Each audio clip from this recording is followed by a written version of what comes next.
Olá! Hoje a gente vai mergulhar fundo numa história e tanto, um momento decisivo da nossa economia. Toda essa análise que a gente vai fazer aqui é baseada no texto 1988, o Ano Nacional da Pequena e Média Empresa, que está no livro Prosperidade Reprimida, do Pedro Cascais Filho. Vamos entender juntos como um verdadeiro exército de pequenos e médios empresários se levantou contra um sistema que parecia querer esmagá-los. E para começar, vamos usar a própria definição que eles criaram. Eles se viam como guerreiros da prosperidade. É um termo forte, né? Mas descreve perfeitamente um grupo de empreendedores que lá nos anos 80 decidiu que não ia só sobreviver, ia lutar para mudar o Brasil. Para a gente entender o que aconteceu, a gente precisa voltar para janeiro de 1988. O clima era pesado. Para milhares de donos de pequenos negócios pelo Brasil, o cenário era de puro desespero. A tensão com o governo estava no limite e um confronto parecia, sim, inevitável. E a resposta do governo foi dura, sem negociação. O Banco Central bateu o martelo e disse que não ia mudar as regras para renegociar as dívidas. Basicamente, ignorou que a economia não melhorou como tinham prometido e deixou todo mundo lidando com uma inflação fora de controle e sem vender nada. A mensagem era clara: se virem como puderem. E é aqui que a gente vê aquela história de dois pesos e duas medidas, sabe? Fica muito claro. Enquanto gigantes como a Sharp e a Transbrasil recebiam pacotes de ajuda financeira enormes e os produtores rurais ganhavam isenção de correção monetária, para os pequenos negócios o que sobrava? Só discurso, só promessas vazias. Tá, mas quem eram esses empresários afinal? Da onde vinha essa força toda para peitar o sistema? Para entender a importância gigantesca e ao mesmo tempo invisível deles, a gente precisa voltar um pouquinho, lá para 1986. Olha só esse número. De acordo com o manifesto que o movimento lançou em 86, eles eram nada menos que 99% de todas as empresas do país. É isso mesmo, 99%. Praticamente a totalidade do tecido empresarial brasileiro. E não para por aí. O impacto social era absurdo. Eles eram responsáveis por criar 80% de todos os empregos formais. Pensa nisso, 8 em cada 10 vagas de trabalho vinham desses pequenos e médios negócios.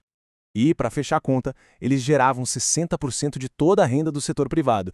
Como o próprio manifesto deles dizia, eles eram o verdadeiro oxigênio da economia. Mesmo que, na prática, o governo parecesse não dar o menor valor para isso. E esse gráfico aqui mostra a realidade nua e crua daquela época.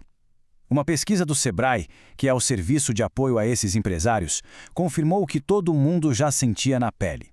Impressionantes 46% deles, quase metade, não tinham a menor condição de pagar as dívidas. A situação era simplesmente insustentável. Mas olha, é importante entender que a briga não era só por dinheiro, não era só por dívida. Era por algo muito maior. Era sobre uma visão de um Brasil diferente, uma visão que eles detalharam naquele manifesto de 86. O que eles queriam? Coisas que, pensando bem, soam muito atuais, né? Liberdade para trabalhar, menos burocracia, o fim de um Estado que eles chamavam de parasitário e um foco em justiça social, educação, salários dignos e, olha que interessante, até respeito ao meio ambiente já estava na pauta deles. Ok, então a gente avança um pouquinho no tempo para fevereiro de 88. É aqui que a coisa começa a pegar fogo de verdade e a gente vê o confronto direto com os poderes da época. As principais entidades do movimento, a CONAAMP e o PAN, tiveram uma ideia ousada. Junto com o senador Mansueto de Lavor, eles propuseram uma solução radical, uma emenda à Constituição para simplesmente zerar a correção monetária das dívidas que vieram do Plano Cruzado. A meta era salvar mais de 250 mil empresas da falência. Só que, claro, do outro lado tinha um adversário de peso, o sistema financeiro e o próprio ministro da Fazenda. Eles lutaram com unhas e dentes contra a emenda. E o mais irônico é que, pouco antes disso, eles tinham liberado uma fortuna para salvar só 6 grandes empresas. A parcialidade era gritante. E no final das contas, qual foi o grande aprendizado dessa história toda? Curiosamente, não veio exatamente dessa batalha pela emenda, mas sim de uma lição bem dura que eles aprenderam um pouco antes. Eles aprenderam isso da forma mais difícil, lá nas eleições de 1986. Tentaram eleger seus próprios representantes, apoiaram candidatos, mas o resultado foi um balde de água fria. Nenhum deles se elegeu.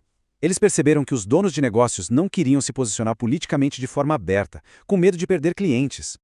E aí, caiu a ficha. A lição mais valiosa é de todas. A verdadeira força deles não estava em criar um partido ou eleger um candidato específico, estava na união, na capacidade de se manterem juntos, como um movimento forte e persistente para poder pressionar todos os lados da política. Essa história é fascinante e é só um pedaço dela. Para conhecer mais a fundo a criação desse movimento que deu origem à Simpev, que hoje a gente conhece como AMP, vale a pena explorar outras análises nossas. É só visitar o site empreendedorismoempauta.com.br e compartilhar com mais gente, para que essa trajetória não seja esquecida. E essa história toda nos deixa com uma pergunta no ar, né? E hoje em dia, qual é a verdadeira força coletiva dos pequenos empreendedores? Décadas depois, será que aquele espírito dos guerreiros da prosperidade ainda está vivo? Fica aí a reflexão.